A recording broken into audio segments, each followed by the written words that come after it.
Bonjour à tous, c'est Alexandre. Donc aujourd'hui on va voir ce qu'est le mental, euh, quelles sont ses dérives et comment le maîtriser. Alors le mental déjà, qu'est-ce que c'est? Il faut comprendre qu'on est composé de plusieurs corps énergétiques, dont un qui est le corps mental inférieur, donc on a aussi le mental supérieur qui est plus ce qu'on appelle le corps causal, ou l'âme. Et donc après, on a également donc différents corps qui vont se rattacher au corps physique et qui vont permettre de vivre une expérience comme on la vit incarnée, et qui sont des corps temporaires, qui sont des corps qui vont être utiles normalement, parce qu'il y a toujours des cas un peu particuliers, mais qui vont être des corps qui vont être utiles à une seule incarnation. Donc ça va être le corps astral, le corps mental inférieur, et le corps physique avec le corps éthérique bien sûr qui l'englobe. Donc ces différents corps eh bien, ne vont servir que à une expérience terrestre et vont envelopper, hein, comme les autres corps, notre corps physique. Donc là, on parle du corps mental inférieur, donc le mental. Donc on l'associe souvent à l'ego, mais c'est pas forcément l'ego. Le mental, c'est ce qui nous permet au quotidien eh bien, de raisonner, d'avoir un raisonnement logique qui nous permette de nous adapter à notre environnement de manière cohérente. Alors il nous rattache également au passé et au futur. Normalement, il ne nous rattache pas du tout au présent. Donc c'est là où on peut notamment distinguer ce qu'est le mental dans nos flux de pensée, hein. Quand on pense au présent et qu'on vit le moment présent, on se rattache plus à d'autres choses. On est plus aligné avec ce qu'on est réellement, c'est-à-dire avec notre mental supérieur ou non. Donc on est plus dans le cœur et moins du coup dans ce mental qu'on appelle mental inférieur. Donc après, il faut comprendre aussi qu'il peut y avoir des dérives, bien sûr, à trop utiliser le mental. Donc si on se laisse tout le temps submerger par les pensées, eh bien à un moment donné, il peut y avoir des dérives comme des peurs, des obsessions, des choses en fait qui reviennent régulièrement. Et il peut aussi y avoir des pensées qui sont mal maîtrisées, notamment si on est sur un sujet qui nous fait peur parce qu'on le maîtrise mal ou on n'a pas forcément compris ce qu'il y a derrière, eh bien ça peut nous faire du tort en fait, hein, parce que petit à petit, on va ressasser et on est toujours dans ce mental qui va nous ramener à des choses qui nous font peur ou qui nous obsèdent. Alors le mental n'est pas forcément quelque chose de négatif, parce qu'en fait il permet de maîtriser notre environnement. C'est quelque chose qu'on construit depuis notre enfance par rapport à une éducation, etc. Donc ça nous permet de nous adapter à notre environnement pour nous réaliser, pour réaliser des actions dans une certaine logique bien sûr. Donc quand notre mental fonctionne bien, on va être à même à partir de quelque chose, d'un appel du cœur, donc le mental supérieur, et bien de voir dans la matière, en tout cas dans la logique du mental, comment mettre en place des actions qui vont nous mener à un but. Donc c'est quelque chose qui est important. Donc le mental a bien sûr sa place dans notre vie, c'est pas pour rien qu'on a un corps mental. Ça nous permet également de nous adapter, de nous défendre, de nous positionner dans la société, donc d'avoir une position sociale, et, et donc de pouvoir vivre aussi en communauté dans l'incarnation qu'on a à vivre. Donc ça fait partie aussi de ce qu'on appelle le personnage, hein. On vient tous vivre un personnage pour expérimenter dans la matière. Donc eh bien, le corps mental inférieur fait partie de ce personnage. Alors en termes de spiritualité et des expériences qui ont pu être menées dans ce sens, on nous apprend que le cerveau est plus un relais qu'autre chose en termes de pensée. C'est-à-dire qu'on n'a pas toutes les pensées qui se dérouleraient dans le cerveau serait plus un lien entre ce qu'on est de plus haut et en fait on a notre conscience qui passe un petit peu au travers de notre cerveau qui fait le relais parce que c'est au travers de notre cerveau que tous nos sens peuvent s'exprimer. C'est un relais nerveux qui permet en fait de faire le relais. Euh, Sinon, après, qu'est-ce qui nous fait dire que il y a le mental qui se situe en dehors du corps physique? Alors, il y a eu des expériences qui ont pu être faites, notamment en termes de télépathie. Alors, pourquoi la télépathie? Eh bien, ça nous montre que on a des pensées qui peuvent se transmettre en dehors de notre corps physique. Donc, c'est entre deux êtres, et ça se passe bien sûr au niveau énergétique. Il y a eu des expériences qui ont pu être effectuées sur la télépathie. Notamment, ça a été fait par la Société de recherche psychique à Londres à partir de 1886 et qui ont montré des résultats qui étaient vraiment probants entre des personnes. Alors bien sûr, il faut à la fois vouloir vraiment faire cette expérience, avoir comme un appel du cœur, hein, c'est comme ça que ça marche le mieux. Et aussi, il faut répéter souvent, c'est-à-dire que c'est de l'entraînement pour y arriver. Et donc, on peut voir qu'il y a des résultats qui sont assez probants, mais qui ne sont pas tout à fait parfaits. C'est-à-dire qu'il y a une distinction entre quelqu'un qui est clairvoyant et quelqu'un qui communique par la télépathie. Par la télépathie, en fait, on va avoir une information qui va nous venir un petit peu comme un souvenir. Donc c'est un petit peu flou. On a l'idée globale, mais on n'a pas forcément tous les détails. C'est pas comme si on voyait une image devant nos yeux. Avec la clairvision, par contre, on va avoir cette image très précise. Donc après, avec de l'entraînement, eh bien, ils ont montré que la télépathie fonctionnait. Euh, mais du coup, il n'y a pas que ça. Il y a également donc, des expériences qui ont pu être effectuées, donc notamment sur ce qu'on appelle l'esprit de groupe, ou en tout cas le mental qu'on peut retrouver chez les animaux, où là c'est un peu particulier, c'est ce qu'on appelle des âmes groupes, où en fait c'est une âme, donc un mental supérieur, mais qui aura plusieurs mentales inférieurs. Donc ils ont plusieurs expériences en parallèle, donc, notamment au niveau animal, parce que côté humain, on a un mental inférieur pour un mental supérieur. Chez les animaux, c'est un petit peu différent. Une âme va contrôler plusieurs corps physiques, et donc plusieurs mentales inférieures et plusieurs corps astraux. Donc comment est-ce qu'on a pu le mettre en évidence au travers d'une expérience scientifique? C'est ce qu'on appelle la loi du centième singe, c'est-à-dire qu'on va isoler un membre d'un groupe de singes, donc sur 100 par exemple, on va le mettre de côté, et sur le groupe de 99 singes, on va leur apprendre des choses, et donc en leur apprenant des choses, on se rend compte que le centième singe, eh bien, il reprend cet enseignement-là, et du coup, c'est comme si il y avait des membres du groupe qui lui avaient enseigné. Il y a aussi une autre expérience qui a pu être faite avec des chèvres, où par exemple sur une centaine de chèvres, eh ben, ils en ont mis une de côté, mais vraiment loin, hein, ils étaient peut-être à 10 km, et du coup sur les 100 chèvres en question, ils ont mis le feu à un moment donné à la prairie où ils étaient. Alors bien sûr ils n'ont pas cramé les chèvres, hein, mais c'était juste pour les faire fuir, et ils se sont aperçus qu'en parallèle, l'autre chèvre, elle l'a fui de la même manière. Alors c'était pas tout à fait instantané, mais pas loin. Donc pourquoi fuir s'il n'y avait aucun danger? Mais exactement au même moment, elle a fui. Donc ça met en évidence ce qu'on appelle les âmes groupes, et donc qui permettent du coup à une âme de s'enrichir plus rapidement et d'arriver plus rapidement à devenir un être spirituel comme un humain. Euh, donc après comment ça fonctionne aussi, je l'explique aussi au travers de différentes vidéos quand je parle des différents plans.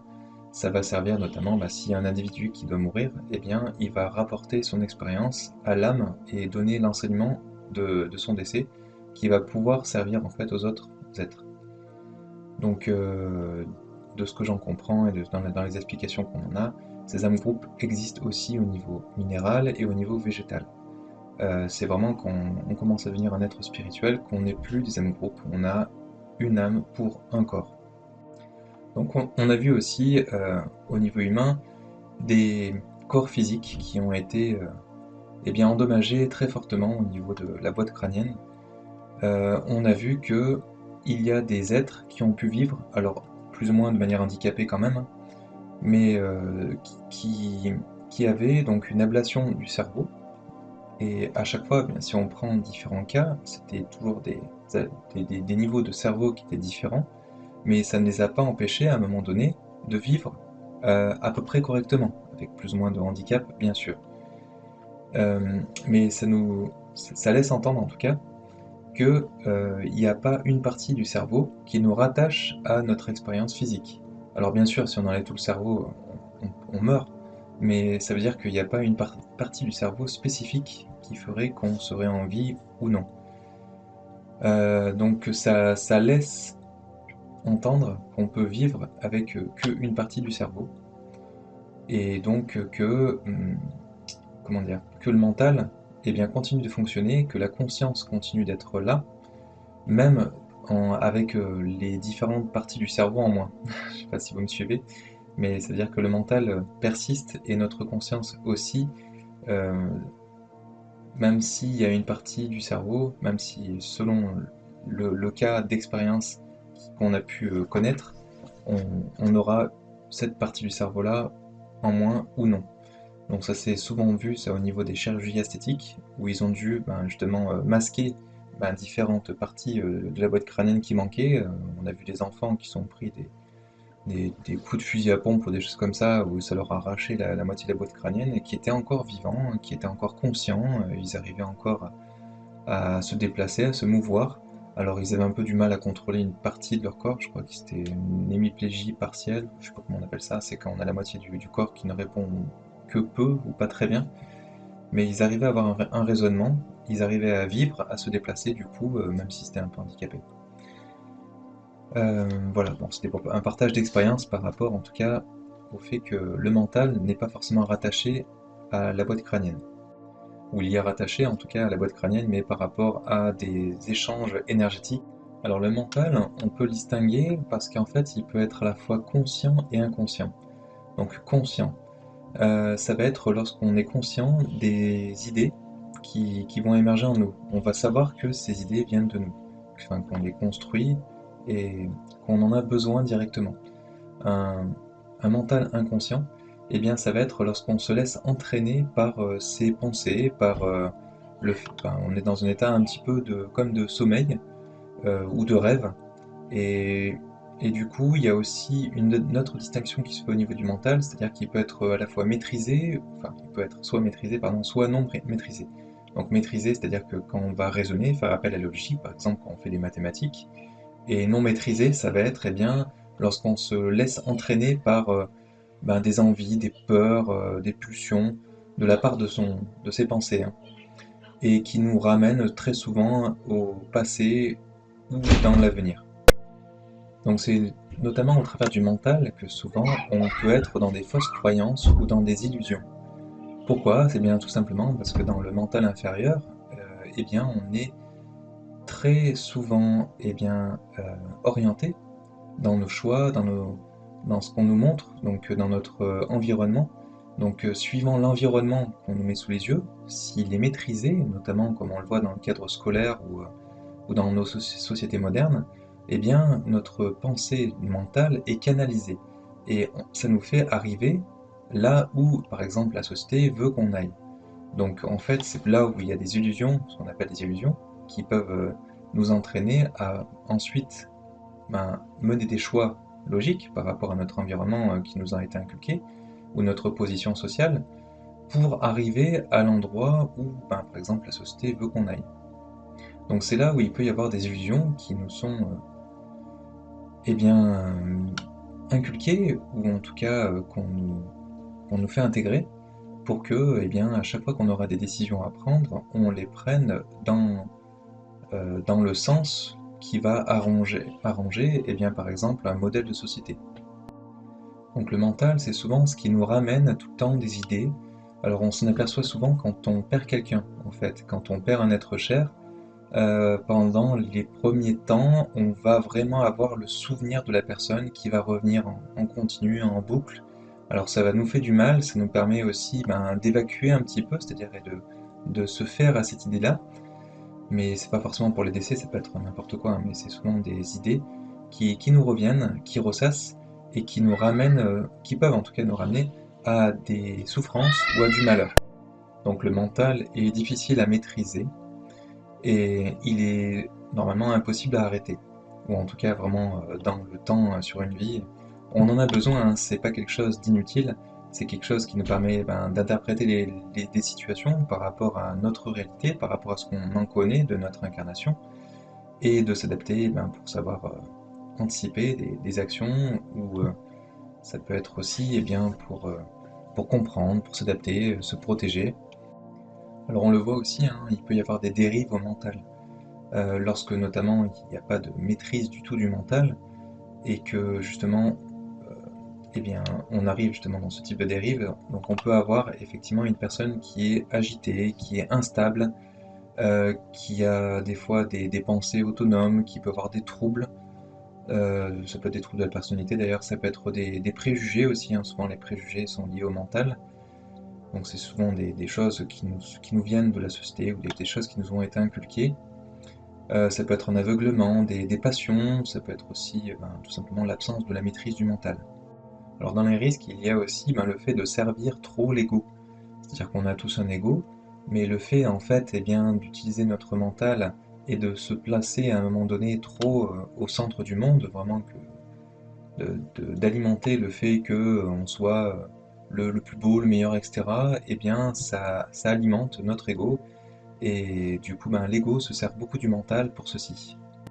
Alors le mental et du coup l'ego cherchent au travers de notre être intérieur à le bloquer. C'est-à-dire notre accès à ce qu'on est de plus grand, au mental supérieur, eh bien le verrouiller. Pourquoi? Parce qu'il est là pour vivre sa vie et à se protéger, c'est-à-dire ne pas laisser entendre des expériences qu'on a à vivre. Lui, il est là pour protéger notre vie en priorité, parce que s'il meurt, l'ego et le mental meurent aussi. Donc lui, il a tendance à être au premier niveau, au premier plan, au travers de notre conscience quand on est sur le plan physique, donc quand on est conscient dans notre corps physique. Et donc c'est là où il va bloquer un petit peu l'accès justement à tout ce qui est mental supérieur, c'est-à-dire en écoutant notre cœur, euh, tout simplement en nous mettant sans arrêt des pensées. Alors c'est pas forcément pour nous bloquer, mais en tout cas ça fait partie de ce blocage. Euh, donc en fait le mental, on, on a toujours des pensées en fait qui nous viennent sans arrêt, ou en tout cas chez la plupart des personnes.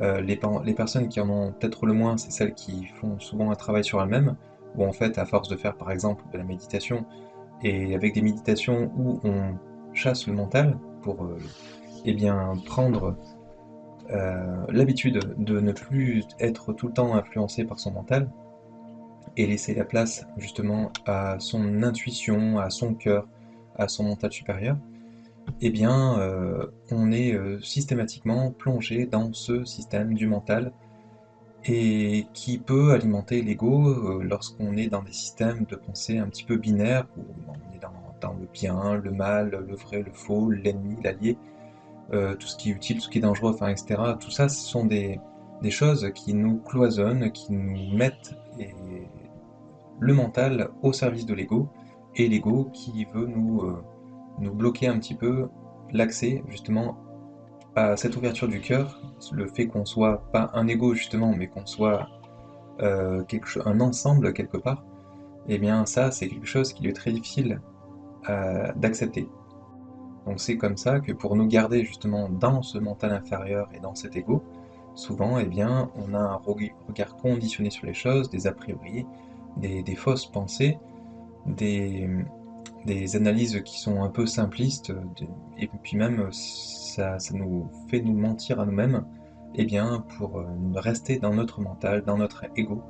Donc c'est souvent les symptômes d'un mental qui est mal maîtrisé sur le plan spirituel. Donc le mental inférieur est aussi important. Pourquoi? Parce qu'en fait, il nous permet de nous situer dans le temps. C'est pour ça qu'il fait le lien entre le passé et le présent. Et donc au-delà du fait de se souvenir des expériences passées pour mieux pouvoir maîtriser l'avenir, il nous permet aussi de nous situer, de contrôler en tout cas notre espace-temps. Alors il peut être aussi un frein à l'épanouissement de nous-mêmes. Pourquoi? Eh bien parce qu'on, comme on l'a vu, on est souvent dans des mensonges, dans des illusions, des choses qui nous font croire certaines choses et qui nous déconnectent de la réalité. Donc la réalité qu'on peut retrouver quand on monte un peu plus haut, donc quand on va sur des couches spirituelles un peu plus hautes.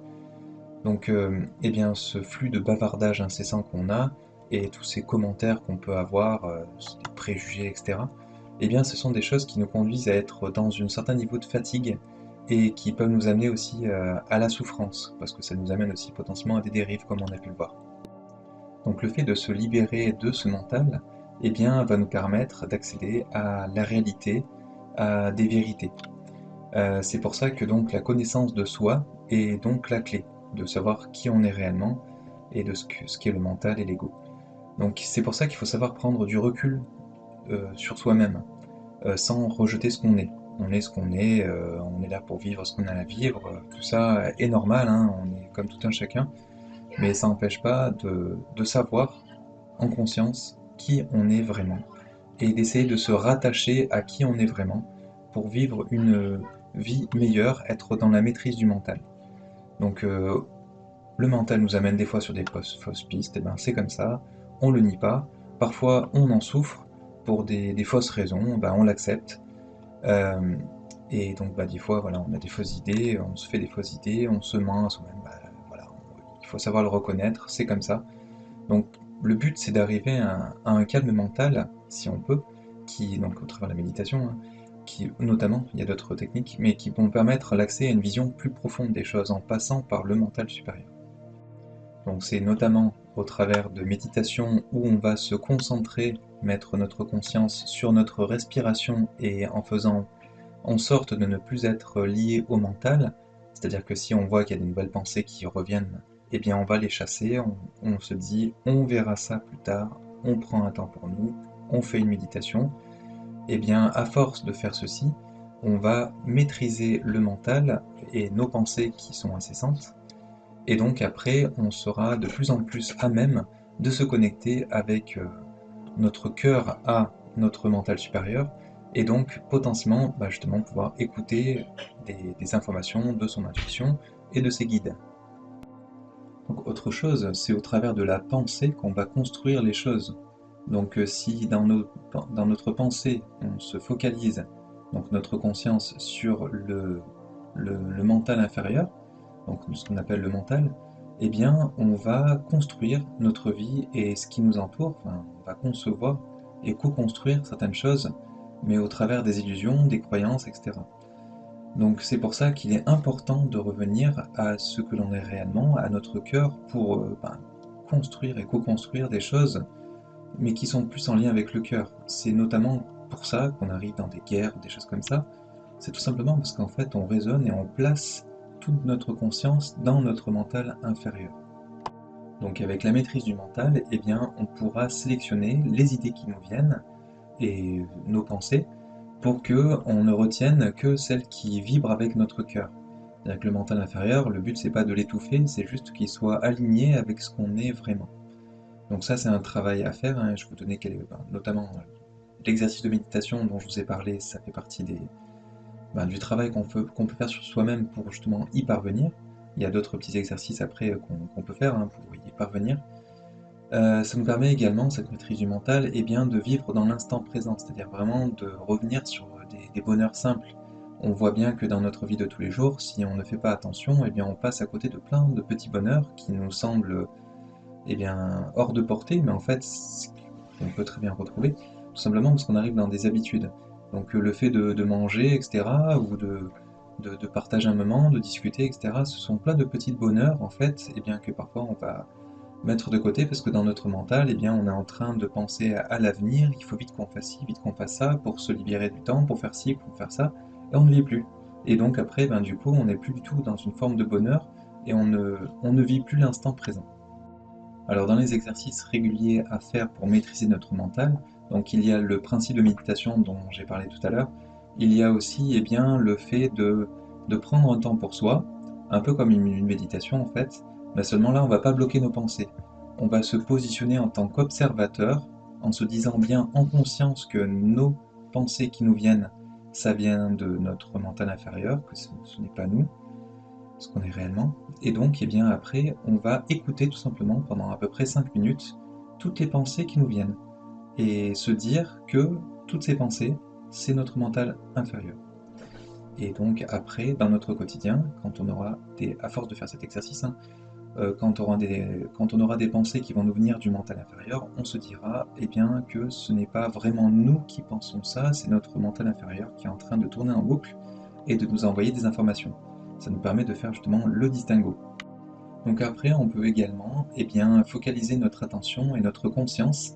Ça peut être soit sur un objet, soit ça peut être sur notre respiration, soit ça peut être sur une musique, mais il faut que quand on fait ça, on fait ça un peu sous la forme d'une méditation, mais il faudra bien qu'on qu'on fasse attention à ce qu'on n'ait aucune pensée. Si jamais on a la moindre pensée, on se refocalise soit sur l'objet, soit sur notre respiration, soit sur la musique, et donc eh bien, on recommence l'exercice. Donc ce qu'il faut qu'on essaye de faire, c'est petit à petit qu'on ait le plus de temps possible focalisé en conscience sur quelque chose sans avoir la moindre pensée. Dès qu'on a à nouveau des pensées qui nous reviennent, c'est qu'on recommence cet exercice. Alors ça va peut-être durer une seconde ou deux les premières fois, mais plus on va s'entraîner à faire ça, et plus il y aura d'espace entre deux pensées. Et justement, c'est au travers de ces fameux espaces entre deux pensées, et à force de s'exercer, hein, qu'on va pouvoir écouter la voix de notre cœur, qui est donc de notre mental supérieur, qui est beaucoup plus subtile et qu'on entend moins souvent, et qui aura sa place à condition qu'on lui laisse de la place. Et c'est là où on va commencer à percevoir d'autres choses, un monde un peu plus subtil, et des pensées qui sont plus avisées, ou des conseils ou des pensées des êtres de lumière qui vont vouloir vous orienter, vous conseiller plutôt. Donc ce sera l'occasion justement de pouvoir se connecter plus facilement à votre intuition. Un autre exercice va être la libération du mental. Alors en fait, vous allez tout simplement attendre la première pensée qui va vous venir, et cette pensée-là, vous allez vous concentrer dessus, et vous allez la voir, donc ça c'est sous forme de méditation, donc ça se travaille, et bien la voir se positionner sur un petit nuage, et après vous allez voir disparaître petit à petit, elle va s'éloigner de plus en plus de vous, vous allez la libérer, vous allez lui dire, je prends un temps pour moi, je ne veux pas cette pensée-là autour de moi pour le moment. Donc vous allez la voir s'éloigner petit à petit. Après, vous voyez cette pensée disparaître, et vous voyez la prochaine qui va apparaître, et vous faites cet exercice plusieurs fois. Donc les pensées qui vont vous venir, donc ce qui va peut-être vous travailler un petit peu par rapport à votre passé, par rapport à votre futur, eh bien vous allez les repousser petit à petit. Alors dans les exercices aussi qu'on peut faire pour mieux maîtriser son mental, eh bien ça va être le lâcher prise. Donc le lâcher prise, j'avais fait une vidéo spécifique là-dessus, donc je vous laisse ben, la regarder en fait pour voir comment vous libérer et lâcher prise sur certaines situations. Après, il peut y avoir aussi des situations où il y a des personnes qui sont contre nous. Alors pour ceci, je vous invite à essayer quelque chose, c'est-à-dire à ne pas être dans la haine, et donc essayer de lui renvoyer des choses qu'elle nous envoie, qui sont néfastes, mais plutôt être dans une forme d'amour. Donc essayer de trouver une forme, mais qui de manière positive va remettre la personne à sa place. Ça peut être simplement en lui disant ben, je t'admire, je te trouve super, etc. Merci. Si par exemple un pic, quelque chose, ben, merci pour ton conseil. Ça peut être quelque chose comme ça. Essayer de trouver la forme la plus adaptée possible par rapport au contexte, pour justement pouvoir renvoyer sous forme d'amour des agressions que vous pouvez vivre dans votre quotidien et qui vous pèsent et qui polluent votre mental. Vous pouvez également aussi demander eh bien, à vous libérer en demandant de l'aide aux êtres de lumière. Donc vous demandez aux êtres de lumière, peut-être certaines figures que vous connaissez, que vous allez peut-être pouvoir prier ou demander en tout cas, eh bien, à ce qu'on vous libère votre mental sur certaines charges. Donc je vous confie ceci ou ceci. Vous pouvez demander aussi à l'univers ou à Dieu, hein, c'est-à-dire je remets, par exemple, si vous êtes tout le temps stressé par rapport à vos enfants, eh bien, je remets l'avenir de mon enfant, en tout cas sa sécurité ou quelque chose comme ça, à Dieu ou à un être de lumière en particulier. Alors bien sûr, ne pas tout remettre à Dieu ni aux êtres de lumière, hein. Vous avez aussi votre position et des choses à faire dans votre vie, hein, notamment pour vos enfants. Mais c'est par exemple si vous faites un stress ou si vous avez du mal à lâcher prise sur certaines choses, hein, vous êtes tout le temps en stress par rapport à vos enfants, pour leur sécurité, quand ils sont à l'école ou ce genre de choses, à un moment donné, pour le lâcher prise, vous pouvez utiliser cet outil de dire que vous confiez à l'univers votre enfant quand vous-même vous n'avez pas les moyens de vous en occuper. C'est plus dans ce sens-là. Donc un autre exercice pour se libérer un peu des afflux du mental, ça va être la prière. Où la prière, vous allez mettre toute votre concentration, votre attention sur ce que vous voulez communiquer en fait là-haut. Donc ça peut aussi vous aider à maîtriser votre mental, hein, c'est-à-dire que vous allez demander vraiment avec humilité le plus possible là-haut, aux êtres de lumière que vous cherchez à prier, eh bien vous allez remettre certaines choses qui vous pèsent aux êtres de lumière. Vous allez aussi pouvoir leur demander conseil, ou en tout cas qu'ils puissent vous guider vers la bonne solution, en tout cas quelque chose de le plus adapté, qui leur paraît le plus cohérent, ou qui vous paraît le plus cohérent, et à vous aider aussi potentiellement sur certaines situations qui vont vous libérer justement votre mental et les charges que vous pouvez avoir. Voilà, bah, j'espère en tout cas vous avoir aidé et sur la compréhension de ce qu'est le mental et de vous avoir donné quelques outils à travailler régulièrement justement pour mieux maîtriser ce mental et pour pouvoir justement vous connecter à ce que vous êtes de plus grand. Et n'hésitez pas à laisser un pouce bleu hein, pour nous faire connaître et aider plus de personnes et aussi à partager nos vidéos et aussi ben, vous abonner à la chaîne hein, si vous voulez être informé de nos prochaines vidéos. Et merci de nous suivre. Merci beaucoup. À bientôt. Au revoir.